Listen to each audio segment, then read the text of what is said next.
मंदिर में अगर दिया लगाने जा रहे हो, बाती लगाई है आपने मंदिर के अंदर, तो कुछ देर बैठिए, कुछ देर स्मरण करिए। हमारे यहां तो यहां तक कहा गया है कि किसी मुर्दे को अगर जलाया भी जाता है तो कपाल क्रिया तक रुकना पड़ता है कि थोड़ा रुकिए, कोई पीछे से आकर कुछ कर ना जाए। दीप जलाएं, थोड़ी देर रुकिए।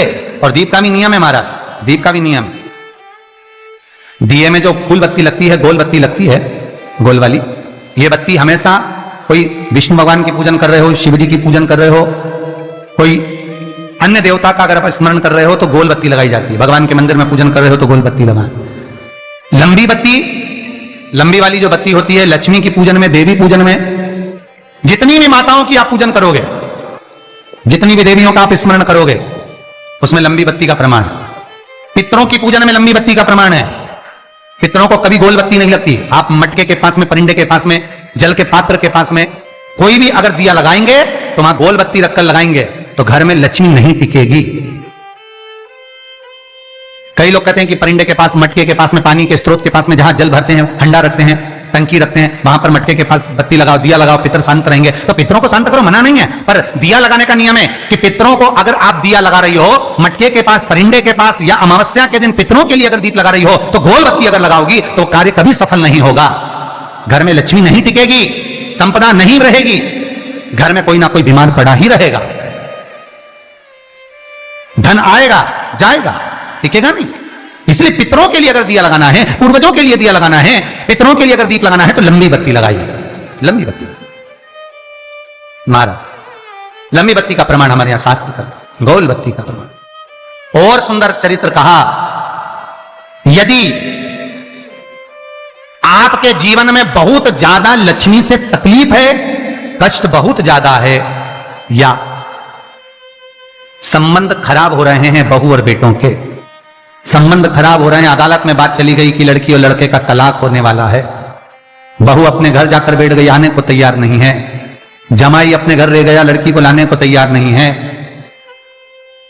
सास बहू में आपस में तनमन चल रही है, प्रेम बिल्कुल नहीं है, या लक्ष्मी आती ही नहीं, बहुत कष्ट है, जमीन जायदाद पड़ी बिक नहीं रही, तो एक काम करना, इतना दुख अगर आपके जीवन में है तो कार्तिक के महीने तक रुको, और कार्तिक का महीना आए, त्रयोदशी तिथि आए, कोई सा भी हो, सोमवार, रविवार, मंगल, बुध, कोई सी भी त्रयोदशी, प्रदोष, कोई सी भी प्रदोष तिथि आए, उस दिन तुलसी की लकड़ी, पहले से तुलसी आपके घर में अगर सूखी हो, तुलसी सूख गई हो, तो उसकी जो लकड़ी होती है, उस लकड़ी का 7 लकड़ी का बंडल बनाकर दीप बना लो।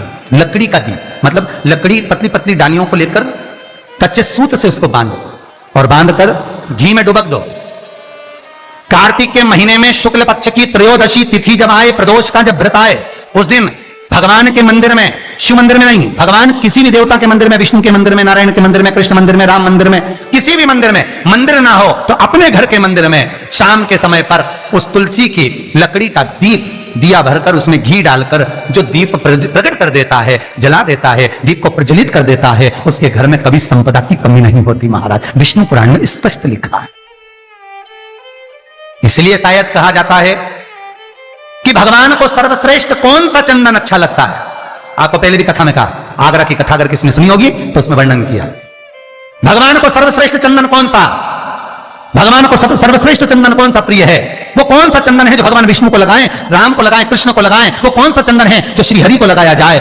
तो जीते जी भगवान विष्णु एक बार गले लगाते हैं, उसको कहते हैं हरि चंदन। कौन सा चंदन है? हरि चंदन। हरि चंदन बाजार में नहीं मिलेगा, हरि चंदन आपको बनाना पड़ेगा। कैसे बनाना है? तुलसी जब सूख जाए उसकी जड़ को निकाल लिया जाए, वो जड़ को पानी में धो लिया जाए, धोने के बाद उसको सिलबट्टे पर, पत्थर पर घिसा जाए और घिसकर उसमें थोड़ा सा कुंकू, रोली डालकर तैयार कर कर जो भगवान विष्णु के मस्तक पर, कृष्ण राम के मस्तक पर लगा देते हैं और उसकी एक बिंदी अपने हृदय पे लगा लेते हैं। जीते जी भगवान एक बार उसको गले लगाते ही हैं। हरि चंदन प्रियता। जैसे शिव महापुराण में रुद्र चंदन का भाव है, शिव महापुराण में रुद्र चंदन का प्रमाण दिया जाता है। अगर आपने लिंग पुराण पढ़ी हो तो उसका 5वां स्कंद अवश्य पढ़िएगा महाराज, और शिव महापुराण अगर पढ़ रहे हो तो उसका कुमार खंड पढ़िएगा जिसमें रुद्र चंदन का प्रमाण है। रुद्र चंदन कैसा? रुद्र चंदन का प्रमाण कैसा? तो महाराज कहा चंदन घिसकर, पीला चंदन घिसकर उस चंदन को 3 मुखी रुद्राक्ष पर लपेट लिया जाता। 3 मुखी रुद्राक्ष पर उस चंदन को लपेटा जाता। लपेटोगे उसके बाद उसको ऐसा गोल करोगे तो एकदम चिकना हो जाएगा, एकदम चिकना, ठीक है, एकदम चिकना हो जाएगा। और उस चंदन को आप शिवरात्रि के दिन, और कोई से भी महीने की शिवरात्रि, किसी भी महीने की हो, सब फलदायी होती है। अगर आप पंचांग में देखेंगे तो शिवरात्रि लिखी हुई आती है, हर महीने शिवरात्रि पड़ती है। किसी भी महीने की शिवरात्रि पर रुद्र चंदन अर्थात जो चंदन का आपने 3 मुखी रुद्राक्ष में लेपन करा है, उसका गोला बनाया है, वो चंदन अच्छा मोटा मोटा कर लेना, अच्छा बढ़िया, ऐसा नहीं थोड़ा बहुत ही लगा, पूरा रुद्राक्ष दिखना नहीं चाहिए, पूरा लपेट कर उसको शंकर के शिवलिंग पर ले जाकर रख दीजिए और फिर धीरे धीरे शंकर भगवान का जल अभिषेक करना प्रारंभ कर दीजिए। वो चंदन पूरा धीरे धीरे शंकर के शिवलिंग पर डलना चाहिए। शंकर के मूल मंत्र श्री शिवाय नमस्तुभ्यं का जाप करिए। यह कहलाता है रुद्र चंदन। इस चंदन के अभिषेक से महाराज जो काम नहीं होता आप कर कर उस कार्य को प्राप्त कर सकते हो, सिद्ध कर सकते हो। रुद्र चंदन, हरि चंदन, रुद्र चंदन, ये वो चंदन है जो जीवन का सुख प्रदान करने वाले हैं, हरि तत्व देने। उम्मीद है यह वीडियो अच्छी लगी होगी। अच्छी लगी हो तो इसे जरूरतमंदों के साथ जरूर शेयर करें ताकि वे भी इस उपाय से लाभ उठा सकें। धन्यवाद। श्री